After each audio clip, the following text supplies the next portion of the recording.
अज़ान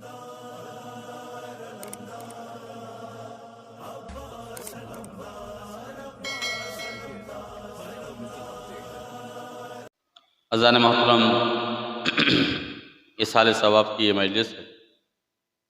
एक मरहुमा एक अज़ादार सूरह मुबारक अल मोमिनून की 115वीं आयत को सरनामे कलाम करार दिया कि जिसमें परवरदिगार आलम इरशाद फरमा रहा है, फ़हसिबतुम, क्या तुम ये गुमान करते हो, अन्नमा खलक़नाकुम अबसन, कि हमने तुम्हें बेकार पैदा किया है, व अन्नकुम इलैना ला तुरजऊन, और तुम ये भी गुमान करते हो कि तुम अल्लाह की बारगाह में वापस नहीं पलटाए जाओ। आयत के इन हिस्सों में यकीनन इंसान के आने का भी तज़किरा है, इंसान के जाने का भी तज़किरा। लेकिन इंसान जब परवरदिगार आलम की तरफ से भेजा गया है, तो जब परवरदिगार आलम ये कह रहा है अन्नमा खलक़नाकुम अबसन, क्या तुम ये गुमान करते हो कि हमने तुम्हें अबस पैदा किया है, तो जवाब यही पैदा होता है, जवाब यही होगा कि नहीं, अबस पैदा नहीं किया। तो सवाल ये पैदा होता है क्यों पैदा किया, खुदा ने बनाया क्यों। मासूम को बनाने का मकसद और है, गैर मासूम को पैदा करने का मकसद और है। मासूमीन को हम उनकी इताअत के लिए बनाया और उन्हें हिदायत के लिए बनाया, हमें उनकी इताअत करने के लिए बनाया। और फिर कुरान क्या कह रहा है कि हमें परवरदिगार आलम ने, या पूरी कायनात में तमाम इंसानों को परवरदिगार आलम ने क्यों बनाया, तो कुरान ही में जवाब मौजूद है, वमा खलक़तुल जिन्ना वल इंसा इल्ला लियअबुदून। नहीं खल्क़ किया परवरदिगार आलम ने जिन इंस को मगर ये कि अपनी इबादत के लिए पैदा किया। यकीनन जब बात इबादत की आई, जब बात खलकत की आई और पलटने की आई, खुदा ने जब भेजा है और बुलाए, हम भेजे गए हैं और बुलाए जाएंगे, तो परवरदिगार आलम हमसे सवाल करेगा हमारी ज़िंदगी के बारे में। और इस सारे सवाब की मजलिस के बहुत सारे मकासद होते हैं। इस सारे सवाब के मजलिस का एक हिस्से का ताल्लुक़ मरहूम से है और इस सारे सवाब की मजलिस का दूसरे का ताल्लुक़ जिंदों से, कि जाने वाली या जाने वाला तो चला गया, अब जो पीछे रह गए वो तैयारी करें।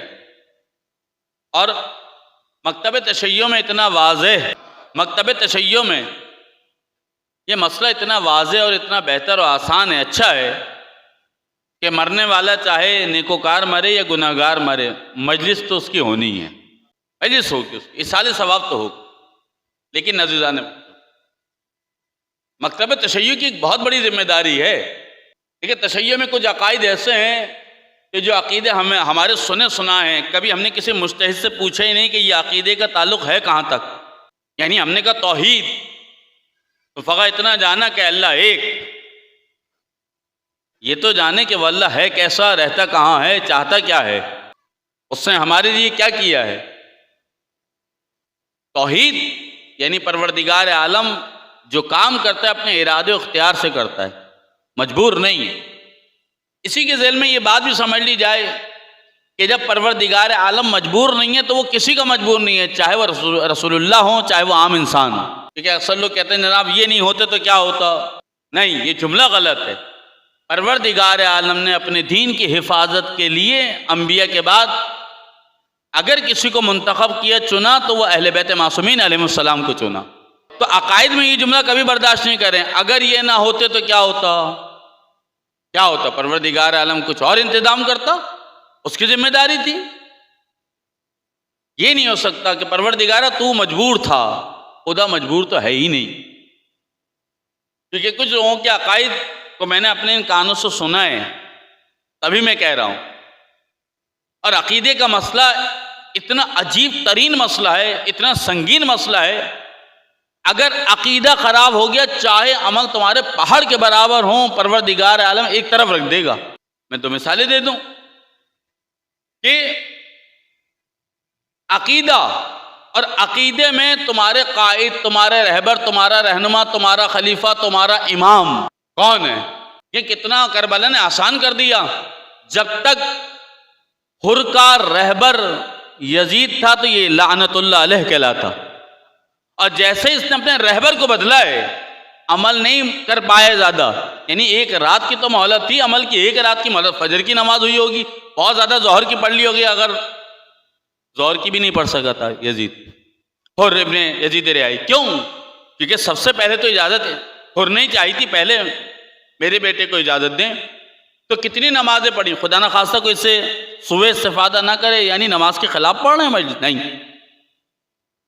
मजलिस नमाज के खिलाफ नहीं है, मजलिस अकीदे के मुताल्लिक़ है कि अमल की कसरत के पीछे ना जाना, पहले अकीदे को दुरुस्त करना। अगर अकीदे में अली इब्न अबी तालिब और रसूल आले रसूल की विलायत नहीं है तो करते रहो, सब बेकार है। ये मैं लकलका ज़बानिया फ़न खिताबत नहीं दिखा रहा हूँ। इक़ाबुल आमाल में शेख सदूक अलैहि रहमा ने लिखा, अगर तुम्हें खुदा उम्र नूह अता फरमाए, 950 साल नहीं, नूह की उम्र असल में 2800 साल थी, 950 साल तो तबलीग के थे नूह के। उम्र नूह अता फरमाए और इबादत करो तुम रुकनो मकाम के दरमियान, यानी खाने काबा और मकाम इब्राहिम के दरमियान, और अगर मार दिए गए तो कोई अमल कबूल नहीं होगा अगर विलायत रसूल आले रसूल तुम्हारे पास नहीं है। अच्छा, यहाँ से एक जुमला मैं तस्वीर कर दूँ, लफ्ज़ विलायत भी सही है, वलायत भी सही है, लेकिन दोनों के माना अलग है।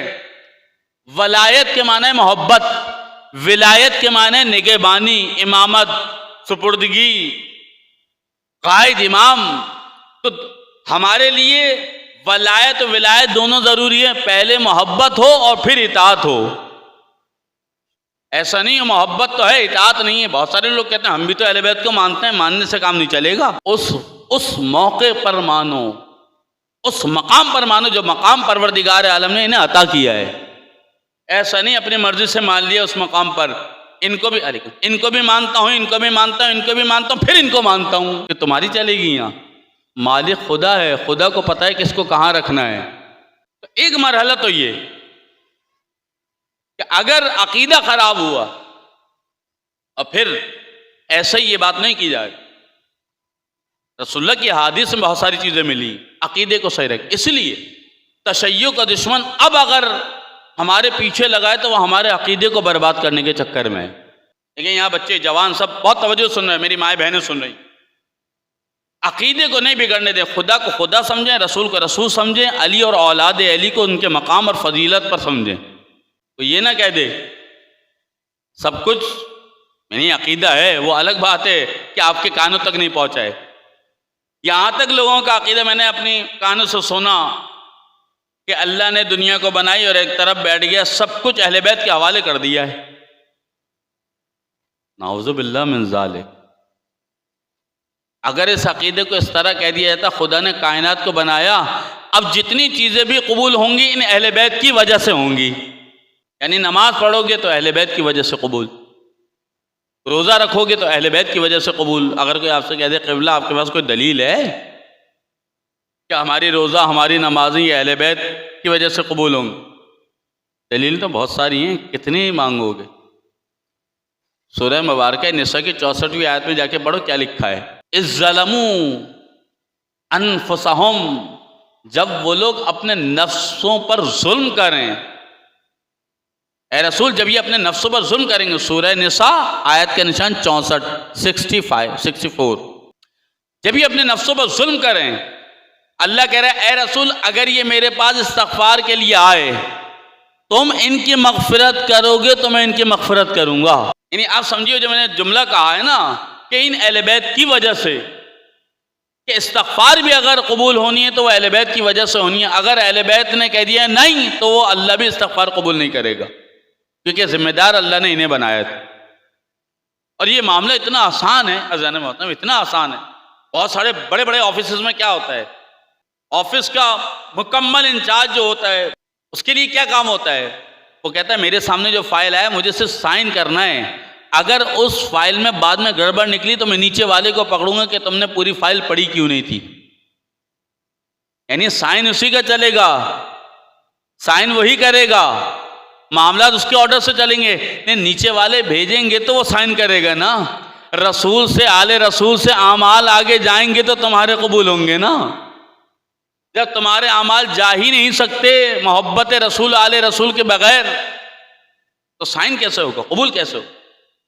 इसलिए अकीदा लोग बिगाड़ने की कोशिश कर रहे हैं अकीदे को, लेकिन अकीदे की हिफाजत कीजिए।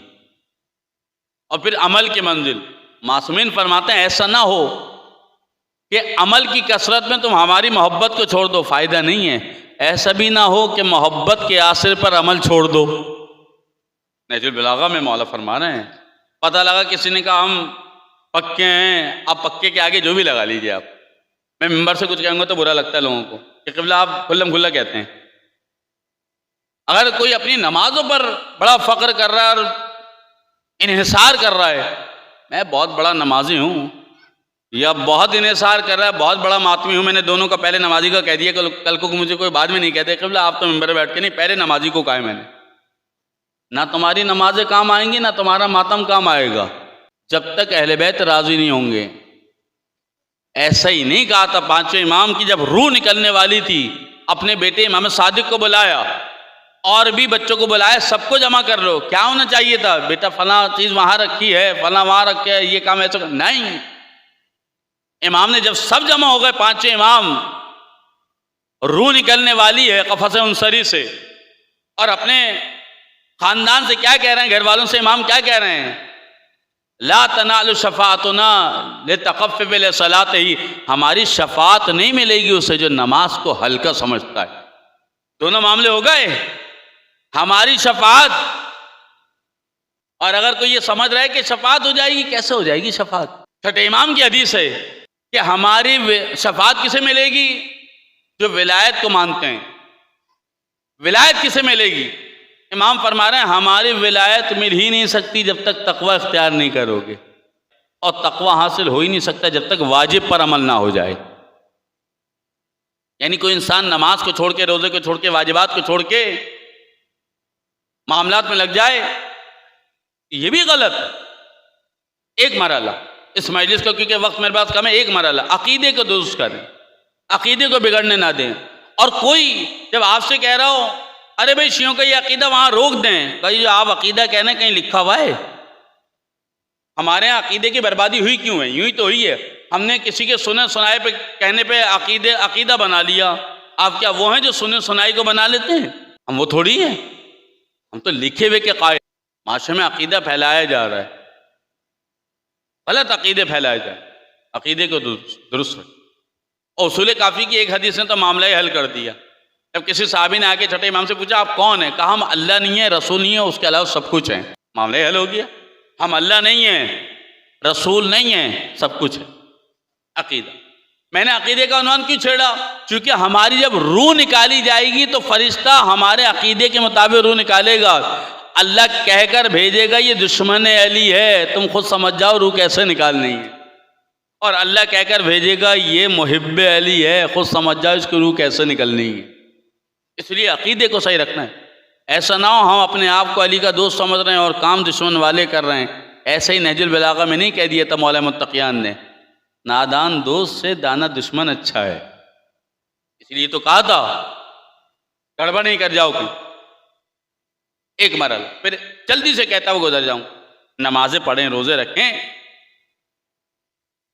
लेकिन मसाइल नमाज, मसाइल रोज़ा को तो जानने पता ही चला, गलत वजू से 70 साल नमाजें पढ़ते रहे, गुस्ल आता नहीं था, 70 साल नमाजें होती रहीं, नमाज आती नहीं थी, 70 साल नमाजें पढ़ते रहे, पूछा ही नहीं, गवारा ही नहीं किया कभी। अरे हमें सब आता है।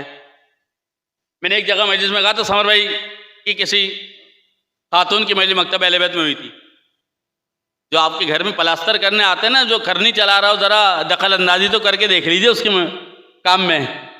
वो करनी रोक के कहेगा अगर आपको आता तो खुद कर लीजिए, मुझे क्यों बुलाया है। यानी वो करनी चलाने वाला दखल अंदाजी बर्दाश्त नहीं कर रहा, ना आप दखल अंदाजी करते हैं। दीन इतना हल्का हो गया, जिसका दिल चाह रहा है दखल अंदाजी कर दे। आप किसी भंगी से कह दें भैया ऐसे नहीं ऐसे कर दो, का खुद कर लो। यानी दीन इतना हल्का नहीं है, दीन इतना भारी है, दीन इतना अहम था कि हुसैन ने इस दीन को बचाने के लिए अपना सर देना कबूल किया। इससे बड़ी बात नहीं हो सकती। हुसैन की शहादत तमाम मासूमीन की शहादतें बिल्कुल अलग है।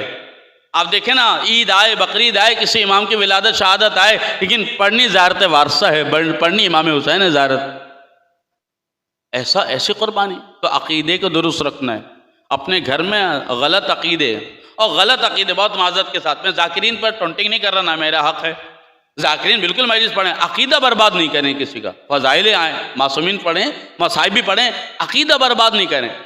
मुज्तहिदीन के डिपार्टमेंट ना घुसें, ख़ुम्स के डिपार्टमेंट, तक़लीद के डिपार्टमेंट ना घुसें। तो कहते हम तक़लीद को नहीं मानते। अक्सर लोग कहते तक़लीद को ही नहीं मानते हम। कहाँ से साबित है? अच्छा, कहीं से साबित नहीं ना आपके। तो आप ऐसा अमल कीजिए कि आप यकीन कर लीजिए जो मैंने दीन पे अमल किया ये ऐने खुदा के हुक्म के मुताबिक है, करके देख लीजिए आप। आपने खुद भी अमल किया, अपने औलाद को कहा ऐसे अमल करो, तो तक़लीद तो करा रहा हो ना औलाद को अपनी। जो तक़लीद नहीं करता उससे गुनाह, इसके सारी मस्जिदों से पेश इमाम को निकाल दो, क्योंकि ये भी तो तक़लीद ही है कि आप इस काबिल नहीं कि वहाँ जाके मसनद पर खड़े होकर नमाज़ पढ़ा सकें। तो पहले तो मस्जिदों के पेश इमाम को निकालें अगर आप तक़लीद के मुखालिफ है।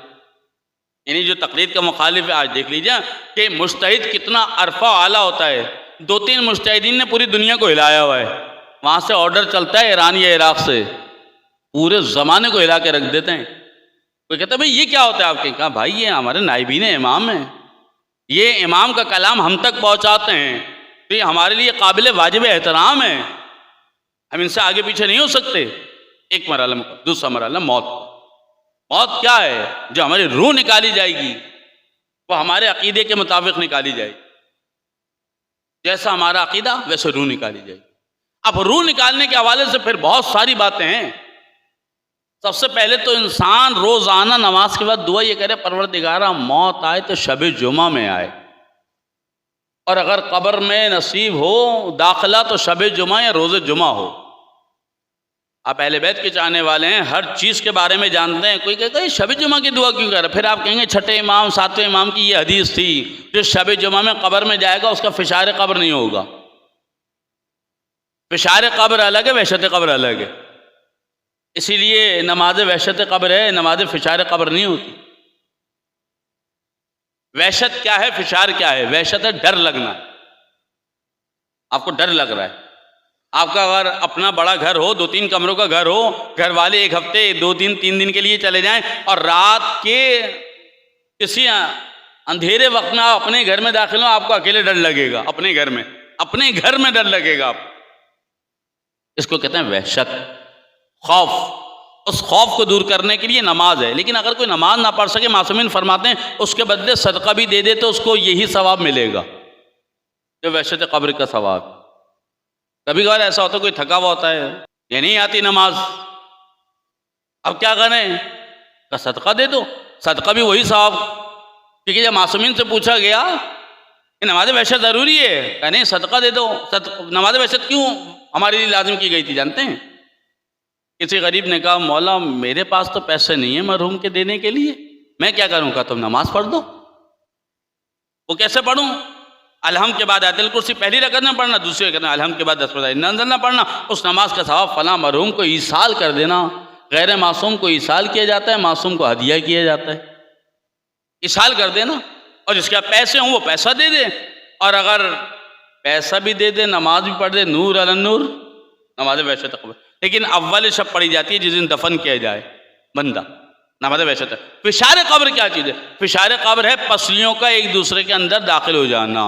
लेकिन नज़रान मोहतरम, ये सुनता मैं भी चला आया हूँ, आप भी सुनते चले आए, लेकिन मुशाहिदे तो किया करें। अगर कभी किसी खुली हुई कब्र में मुर्दा नज़र आ जाए या मुर्दे की हड्डियाँ नज़र आ जाएं, आप कहेंगे आज तक हम ये सुनते चले आए फिशार कब्र, पसलियाँ एक दूसरे में चली जाती हैं, इसकी हड्डियाँ तो सलामत हैं, हड्डी तो टूटनी चाहिए थी इसकी। अगर एक दूसरे में जम्बे इन्हें कहते हैं, एक दूसरे में चली गई, टूटनी चाहिए थी, टूटी नहीं। कभी कभार ऐसा भी होता है, मैं भी सोचता था जब छोटा था, मुंह में अकीक रख देंगे तो सवाल के जवाब कैसे देगा? ये मुंह में अकीक रख देंगे तो सवालों के जवाब कैसे देगा? तो इन दोनों के बारे में नजरियात को सुन लीजिए। तो क्या है, छठे इमाम जब सादिक अलैहिस्सलाम से जब किसी ने पूछा मौला ये फिशार कब्र क्या है? मौला ने कहा वो जो दफन हो गया है ना, तो सिर्फ एक मुर्दा है, उसे मिट्टी में मिल जाना है। मतलब फिशार कब्र है क्या? कहा अगर कोई सूली पे लटकर है तो फिशार कब्र हवा के जरिए होगा, पानी में चला जाए तो फिशार कब्र पानी के जरिए होगा, और अगर मट्टी में दफन किया जाए तो फिशार कब्र मट्टी में होगा, लेकिन होगा कैसे? का बिल्कुल ऐसे ही होगा जैसे तुम ख्वाब में अपने आप को जख्मी देख रहे थे। ख्वाब में तुम अपने ऊपर ज़रबे लगना देख रहे थे। जब तुम ख्वाब से बेदार हुए, क्या तुम्हारे जिस्म पर निशान थे? वो जो तुम्हारे ऊपर हमला हुआ था, कोई जख्म था? का नहीं। का तकलीफ हो रही थी? का वो तो हो रही थी ख्वाब में। का बस फिशार कब्र भी ऐसा ही है, यानी उस मुर्दे को महसूस होगा कि उसकी पसलियां एक दूसरे के अंदर चली गई, जाएंगी नहीं। लेकिन वो इतना आसान मरहला नहीं जितनी आसानी से मैंने कह दिया और आपने सुन लिया। फिर सवाल जवाब होंगे। वो सवाल जवाब ऐसे होंगे जैसे आप ख्वाब में लोगों से बातें करते हैं, लेकिन आपका मुंह बंद रहे होता है, बातें कर रहे होते हैं। आप कहते हैं मैंने ये जवाब दिया। का तुम्हारा तो मुंह बंद था, तुमने कैसे दिया? बिल्कुल इसी तरह अगर अकीक मुंह में रखा हो तो फर्क नहीं पड़ता, छोटा हो या बड़ा अकीक, फर्क नहीं पड़ता कि जवाब कैसे दिया जाएगा। वो वैसे ही जवाब देगा जैसे आप ख्वाब में बात करते हैं। तो ये दो मरहले, दो मसले याद रखें, ऐसा ना कि हमें बेवकूफ़ बना दे। तीसरी चीज़, और उसके बाद मसाइब के तंजुम। तीसरी चीज़ क्या है इन दोनों के बाद? तलकीन। तलकीन किसी मुज्तहिद ने, किसी आलिम दीन ने हमको नहीं दी है, उनसे हम तक पहुंची है, बनाई नहीं है। सबसे पहली तलकीन किसने कब कहां पढ़ी थी? सबसे पहली तलकीन कायनात के अफजल शख्स हजरत रसूलुल्लाह ने मौला अली की वालदा फातिमा बिनते असद पर पढ़ी थी। ये बात मैं जिससे यूँ अर्ज कर रहा हूँ ताकि अगर आपसे कोई पूछ ले भाई आपकी ये क्या मजाक होता है, का मजाक नहीं है, भाई हम बताते हैं मजाक किसने किया था जिसको तुम मजाक कह रहे हो। सबसे पहली तलकीन रसूल ने फातिमा बिनते असद पर पढ़ी थी और अंदर कब्र में खड़े हुए थे। और ये पहुंची कैसे? हम रसूल खुदा झुक गए थे, फिर वापस कब्र से बाहर आ गए। किसी ने रसूल से पूछा, या रसूलल्लाह आप कब्र में, अपनी चची की कब्र में थे, झुके क्यों थे? कहा मैं कब्र में खड़ा हुआ था, फरिश्ते आ गए थे मेरी चची से सवालात करने, मैं भी देख रहा था क्या क्या सवाल कर रहे हैं। तो फरिश्ते ने जब मेरी चची से पूछा मन इमाम का, तुम्हारा इमाम कौन है? अभी तो ऐलान ही नहीं हुआ था। तो मैं झुका, चची के कान में का इब्नों की, इनसे कह दे मेरा बेटा, इब्नों की, मेरा बेटा, मेरा बेटा। तो तलकीन वहां से साबित है। अब अगर कोई ये कहे कि जनाब मरे हुए के लिए इस्माइफम कह रहे हैं आप, कोई मरा हुआ नहीं, इंतकाल हुआ है, मरा थोड़ी है, यानी मुंतकिल हुआ है, वो मरा नहीं है, चीज मरती नहीं है। खुदा ने जिंदगी, एक इंसान को जिंदगी बख्शी है, शिका में माँ से लेकर या तो वो जन्नत तक पहुंचेगा या दोज़ख तक जाएगा। ये एक अरसा है, आधा मरहला मुकम्मल हो गया इसका, क्या दुनिया का, आधा आखिरत का सफर शुरू हुआ इसका। ये मजाक नहीं है, बल्कि जब कब्र बंद हो जाएगी सवाल जवाब होंगे, और सवाल जवाब फिर उस तरह होंगे। याद रखें कि तलकीन अच्छा मुस्तहब है, वाजिब नहीं है। जब मुर्दे को नहलाया जाए तब मुस्तहब है, जब कफन पहना दिया जाए तब मुस्तहब है, जब कब्र में लिटाया जाए तब मुस्तहब है, जब कब्र बंद हो जाए तब मुस्तहब है। हमें तो दो ही मरहले पता थे ना भाई, कब्र में लिटा दें तब, और वैसे भी तलकीन सोते वक्त भी खुद पढ़नी चाहिए अपने ऊपर। कलमा पढ़ लीजिए, उसके बाद इमामों को सलाम कर लीजिए, इमामों को याद कर लीजिए। ऐसा ना हो कि सोने के बाद फरिश्ता कह दे वक्त ख़त्म, तलकीन अज़ान में एक मरहला ख़त्म हो। और फिर तो खातून इस दुनिया से गई, एक औरत की बहुत जिम्मेदारी होती है। औरत का इंतखाब मैं बस औकात मजलिस में कहता हूँ, अभी भी कह रहा हूँ, क्योंकि अब मामला शादियों के चल निकले हैं। अगले महीने, उससे अगले महीने, उससे अगले महीने शादियाँ होंगी। अपनी बेटियों के लिए जब रिश्ते तलाश करने जाएं, उसकी तनख्वाह वनख्वाह पूछना आपका मसला है, घर और गाड़ी का पूछना आपका मसला है, खुदा का मसला नहीं है।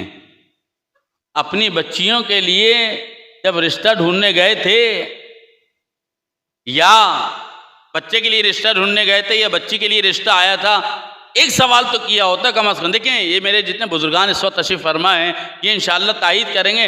जब पहले रिश्ते ढूंढने जाते थे, बड़े बड़े बुजुर्ग कहते थे पूछ लेना सोम और सलात की पाबंद है या नहीं है।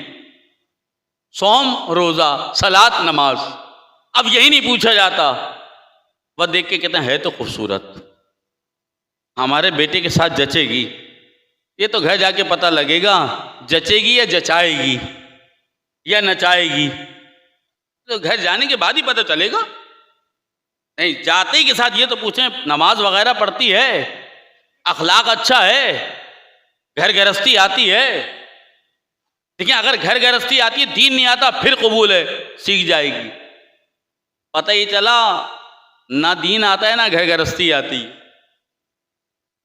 और बेटों के लिए, बेटियों के लिए जब दामाद का इंतखाब करें, दामाद से आके पूछना और फिर नमाज वगैरह पढ़ते हैं आप, पता चल जाएगा। जो खुदा का हुक्म ना माने वो बीवी का ख्याल क्या करेगा।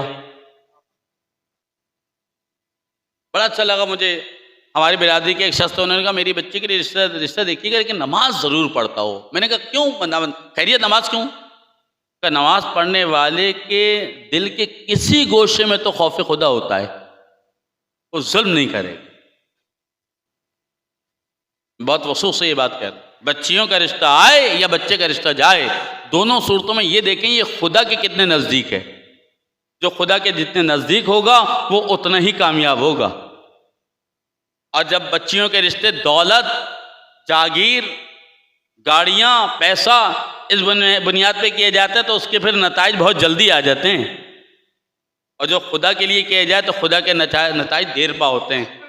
अज़न तो औरत का इंतखाब, उसके बाद औरत का ही इंतखाब नहीं होगा ये, बल्कि ये क्या है कि आपकी नस्लों की अमीना है। या तो आपकी नस्लों को बर्बाद करके जाएगी या जन्नत तक लेके जाएगी। अमीना है ये आपकी। आप सिर्फ लड़की ढूंढने नहीं जाए, आप अपने पूरी बिरादरी की, अपने घर की अमीना ढूंढने जाएं। क्या आया ये हमारी नस्लों को सही परवान चढ़ा सकेंगी? और अगर आप इस बात को इतना ही मजलिस में अजीब समझ रहे हैं, मौला अली की ज़ौजा अव्वल फातिमा किस हिजरी में गई? 11। उम्मुल बनीन से शादी कब हुई? 26 हिजरी में। कितने साल का अरसा बीच में आया? 15 साल। क्या किया? औरत को ढूंढा। हम तो इस चक्कर में बस चट मंगनी पट बिया। और अली जैसा इल्म लदुन्नी का मालिक होते हुए अली जैसा, इल्मुल गैब का मालिक होते हुए अली जैसा, फातेह खैबर अली जैसा, अपने भाई से कह रहे हैं जाओ कोई ख़ानदान ढूंढो, खुद भी बहादुर हो, मैं मुझे बच्चा भी बहादुर दे सके। 15 साल लगे। 15 साल अली जैसा लगा रहा है। आप अंदाजा कीजिए अली को पता है ना कि मुझे क्या चाहिए। और फिर जब अली की शादी हो गई और उम्मुल बनीन घर में आई हैं, सलवातुल्लाह अलैहा घर में आई हैं, जब बात उम्मुल बनीन की आई तो मैं गुजारिश करूंगा कि हज उम्रे पे जाया करें ताकि कम से कम जनाब उम्मुल बनीन की कब्र की तो ज़ियारत कर लें मदीने में जाके, जन्नतुल बकी में सीधे हाथ पर उम्मुल बनीन की कब्र वहाँ है। तो उम्मुल बनीन घर में आई, स्टेप मदर को बेहतरीन पैगाम दिया, बच्चों से कहा तुम्हारी माँ की जगह तो ले ही नहीं सकती, मैं आ ज़रूर रही हूँ लेकिन तुम्हारी खादमा बन के आ रही हूँ। यह है अब्बास की माँ, जिसने खुद भी अपने आप को हसन हुसैन ज़ैनब उम्मे कुलसूम के लिए खादमा करार दिया और बच्चे को भी पैदा होने के बाद ये कहा हुसैन को आका कहना, हुसैन को आका कहना। और फिर अली नमाज शब के बाद दुआ मांग रहे थे, नमाज के बाद दुआ मांग रहे थे। किसी ने कहा या अली आपके तो बेटे हैं, आप दुआ क्यों मांगते हैं बेटे की? कब वो रसूल के हैं, अपने बेटे के लिए मांग रहा। यानी अब्बास वो हैं जिसको अली ने नमाज शब की दुआओं में मांगा। और अज़ान मोहतरम जनाब अब्बास पैदा हुए, जनाब ज़ैनब उस वक्त कितने बरस की हैं? तकरीबन 20 या 21 बरस की हैं। जनाब ज़ैनब ने कहा बाबा भैया को मुझे दे दें, और लेने के बाद एक कोने में चली गई और अब्बास के कान में कुछ कह रही हैं।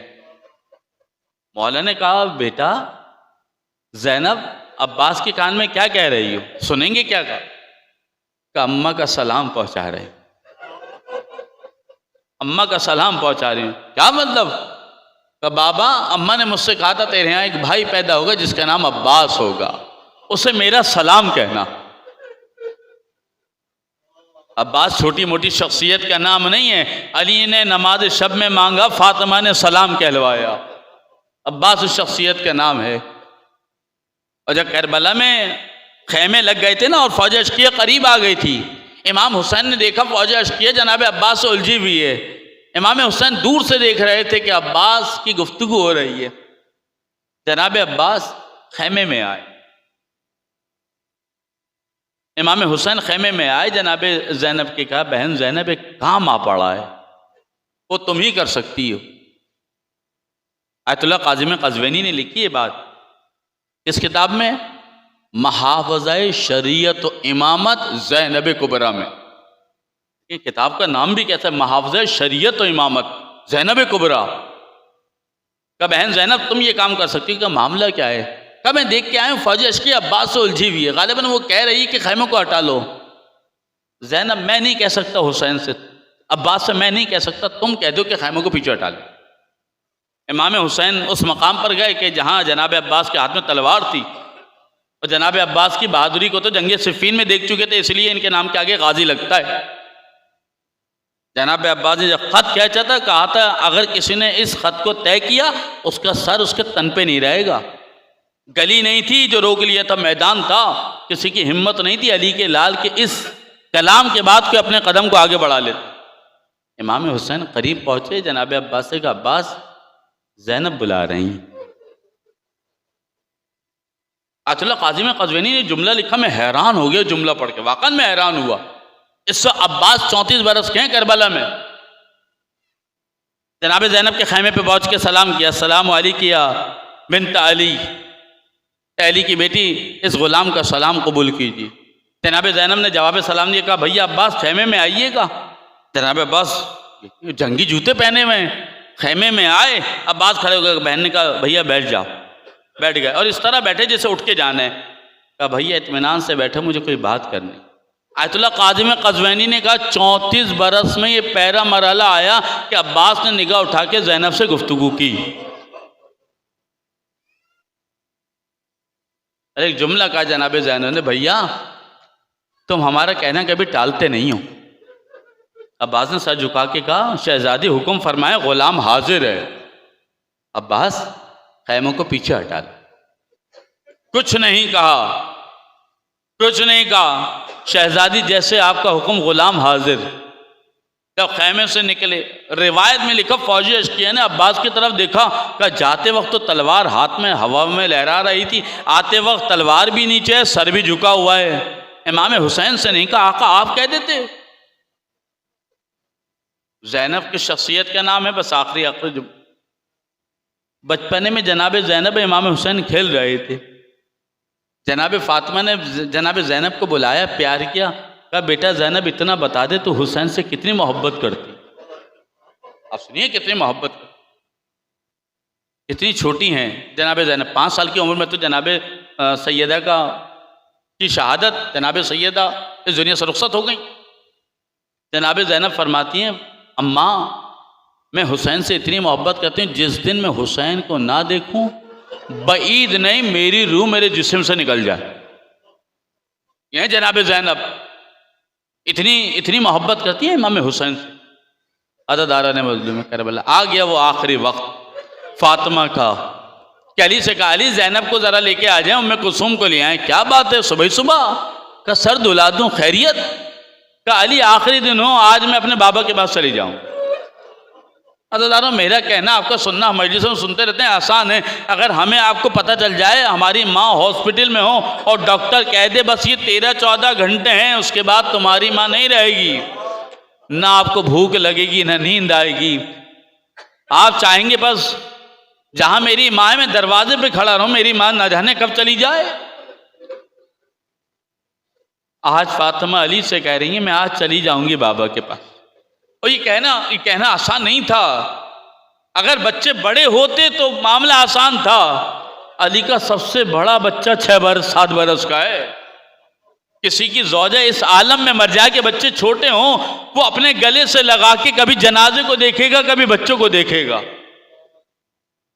अली ने कहा आज आप चली जाएंगी? कहा अली आज मैं चली जाऊंगी, मेरे बाबा मुझे नींद नहीं आई रात भर। अली मेरी आंख बंद हुई, मैंने क्या देखा, मेरा बाबा बाहों को फैला के रहा, मेरी बेटी फातिमा तेरे मुसीबतों के दिन ख़त्म है, समझ गई आज मैं चली जाऊँ। अज़दारों, जनाब ज़ैनब को, जनाब सैयदा का वो वक्त आया कि जनाब सैयदा चली गई। मैं मुख्तसर करते हुए जनाजा तैयार हुआ, रखा हुआ जनाजा सहन में। जब आधी रात हो गई, रात के वक्त नहीं, आधी रात, जनाब सैयदा ने वसीयत लिखी थी जब मदीना सो जाए तब मेरा जनाजा उठाना, वो ना आने पाए मेरे जनाजे में कि जिन्होंने दरवाज़ा जलाया था अली, वो जनाजे में ना आने पाए। यानी अंदाजा कीजिए कि सैयदा को कितना सताया। ये सैयदा वसीयत करके जा रही है, मेरे जनाजे में ना आने पाए। इसलिए मौला ने जनाजा ले जाने वाले को कहा था, कदम आहिस्ता आहिस्ता उठाना, उन लोगों के कानों तक आवाज़ ना तेरी चली जाए। बिनते रसूल ने कहा था वो आने ना पाए मेरे जनाजे में जिन्होंने मेरी पसलियों को तोड़ा है, जिन्होंने मेरे मोहसिन को शहीद किया, मेरे जनाजे में ना आए। अज़दारों, जनाजा तैयार हो रहा है, उठना चाहता है जनाजा। एक मरतबा अली ने ज़ैनब से कहा, उम्मे कुलसूम से कहा, हसन से कहा, ये बच्चे दीदार करके बेहोश हो गए, दोबारा होश में लाया गया। अब हुसैन से कहा, बेटा हुसैन तुम भी आ जाओ, छोटा बेटा है, लाडला है, तमाम इमामों का लाडला है, अपनी माँ का लाडला है। कहा बाबा मैं माँ के पास उस वक्त नहीं जाता था जब तक माँ मुझे खुद नहीं बोला। अज़दारों, एक मरतबा इमाम हुसैन ने एक जुमला कहा, अम्मा मैं गरीब हो गया, अम्मा मैं गरीब हो गया। और तीसरी मरतबा जैसे ही कहा अम्मा मैं गरीब हो गया, बंदे कफन फातिमा इज़्ने इलाही से टूटे, हुसैन को गले से लगाया। अज़दारों, जैसे ही गले से लगाया, एक मरतबा हातिफ गैबी ने निदा दी, अली हुसैन को जुदा कर लो माँ से, मलाइका में क़यामत आ गई है। हुसैन को जुदा किया, कफन को दुरुस्त किया, जनाजा उठा, बच्चियां जनाजे के पीछे पीछे। कभी अली बच्चियों को पीछे करके जनाजे को बाहर निकालते हैं। अज़दारों, जो जनाजे उठते हैं, जिनकी बेटियां हों, ज़रा देखिए जनाजा आसानी से निकल नहीं पाता है। कभी एक बेटी जनाजे को रोक लेती है, कभी दूसरी बेटी जनाजे को रोक लेती है कि अभी अभी हमारी अम्मा का जनाजा मत लेके जाओ, हमें दीदार तो कर लेने दो। इसीलिए जनाब मूसा ने कहा था, परवरदिगारा बेटी अता कर दे, जनाजे की जीनत होती है, बेटी अता कर दे, बेटियां नहीं ले जाने दे रही। मौलाए मुत्तकियान ने बेटियों को दूर किया। जनाज़ा फातिमा रात की तारीकी में आहिस्ता आहिस्ता जा रहा था। अली को एहसास हुआ पीछे कोई आ रहा है, पलट के देखा 5 साला बच्ची चादर में मलबूस माँ के जनाजे के पीछे। अज़दारों, अली ने पलट के देखा, कहा हसन हुसैन जनाजे को रोको, रोको मैं आता हूँ। पलट के गए, अपनी लख्ते जिगर ज़ैनब को गले से लगाया, प्यार करने के बाद एक जुमला कहा, बेटा ज़ैनब तेरा बाप अभी जिंदा है। मैं कहूंगा मौला, मौला आज मदीने में कह रहे बाप जिंदा है, यही ज़ैनब होगी कूफा और शाम, बेमकना चादर के फिर आया जाएगा, यही ज़ैनब शाम के